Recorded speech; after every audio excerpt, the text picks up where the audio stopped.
আমি তাহলে প্রথম আলো এবং ডেইলি স্টারে গিয়ে নিজে আমি মব থামানোর চেষ্টা করব। ভারতীয় সম্প্রসারণবাদের বাংলাদেশি দালালেরা তারা চাচ্ছে না যে আমার দেশ পত্রিকা চলুক। প্রথম আলো এবং ডেইলি স্টার আক্রান্ত হওয়ার দুঃখজনক পরিস্থিতিকে কেন্দ্র করে আমরা যাদের বিরুদ্ধে লড়াই করেছি, প্রধানত ফ্যাসিস্ট হাসিনা সরকারের বিরুদ্ধে এবং ভারতীয় সম্প্রসারণবাদের বিরুদ্ধে, তো সেই লড়াই যারা করেছি তার মধ্যে একটা শত্রু বিতাড়িত হয়েছে, হাসিনার ফ্যাসিবাদ। কিন্তু ভারতীয় সম্প্রসারণবাদের আঘাত তো এখনও চলছে বাংলাদেশের বিরুদ্ধে। আপনারা জানেন যে ভারত থেকে বাংলাদেশের বিরুদ্ধে কিভাবে অস্থিতিশীল পরিবেশ তৈরির চেষ্টা চলছে। সুতরাং ভারতীয় সম্প্রসারণবাদের বাংলাদেশি দালালেরা তারা চাচ্ছে না যে আমার দেশ পত্রিকা চলুক, কাজেই তারা আবার ষড়যন্ত্রে লিপ্ত হয়েছে, তারা আবার পত্রিকা বন্ধ করতে চাচ্ছে এবং এই কারণে এই ধরনের একটি জঘন্য মিথ্যাচার তারা চালিয়ে যাচ্ছে প্রথম আলো এবং ডেইলি স্টার আক্রান্ত হওয়ার দুঃখজনক পরিস্থিতিকে কেন্দ্র করে।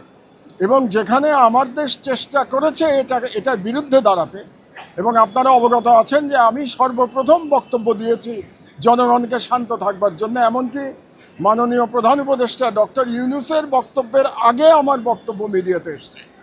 শুধু তাই নয়, রাতের বেলা যখন আক্রান্ত হয়েছে প্রথম আলো এবং ডেইলি স্টার, যখন প্রথম আলো এবং ডেইলি স্টার আক্রান্ত হয়েছে, তখন একাধিক উপদেষ্টার সাথে আমার আলোচনা হয়েছে, তাদেরকে আমি সহায়তা দিয়েছি। এমনও তাদেরকে বলেছি আমি যে আপনারা যদি আমার গাড়ির ব্যবস্থা করতে পারেন, তাহলে, কারণ তখন রাত 1টা বাজে, আমি তাহলে প্রথম আলো এবং ডেইলি স্টারে গিয়ে নিজে আমি মব থামানোর চেষ্টা করব।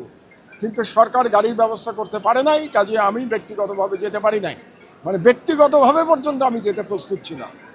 সেটার কোনো অ্যাপ্রিসিয়েশন না করে উল্টো প্রথম আলোতে যারা লেখেন সেরকম একজন ব্যক্তি মারুফ মল্লিক, তিনি অত্যন্ত লজ্জাস্কর, কি বলবো, ঘৃণ্যভাবে আমার দেশের বিরুদ্ধে তিনি বলেছেন যে আমার দেশ এটার পিছনে জড়িত আছে, এই ধরনের একটা ইঙ্গিত তিনি দিয়েছেন তার পোস্টে। এবং আরও একজন, যিনি আবার বাংলাদেশের একটি বৃহৎ দলের একজন খুব প্রভাবশালী নেতা, তিনি আবার সেই পোস্ট সমর্থন করে আরেকটি পোস্ট দিয়েছেন। তার অর্থ হচ্ছে যে তারা মিলিতভাবে আমার দেশ বন্ধ করতে চাচ্ছে, এই দুই ব্যক্তি। এখন এই দুই ব্যক্তির সাথে আরও লোকজন থাকতে পারে, তাদেরকে আমরা জানি না, সরকারের দায়িত্ব খুঁজে বের করা। কিন্তু এই দুইজন ব্যক্তির বিরুদ্ধে আমি মাননীয় আদালতে আজকে 500 ধারা এবং 505 ধারা এবং 109 ধারা, এই 3 ধারায় আমি মামলা করেছি। এবং 3 ধারার মধ্যে 500 এবং 109 ধারা মাননীয় আদালত নীতিগতভাবে গ্রহণ করেছেন। কিন্তু 505 ধারায় যেহেতু সরকারের একটা অ্যাপ্রুভাল লাগে, এই জন্যে তিনি আদেশ প্রদান এখন পরে আদেশ দেবেন। সম্ভবত 505 ধারার যে সরকারের যে অনুমতি লাগে সেই অনুমতির জন্য অপেক্ষা করবেন।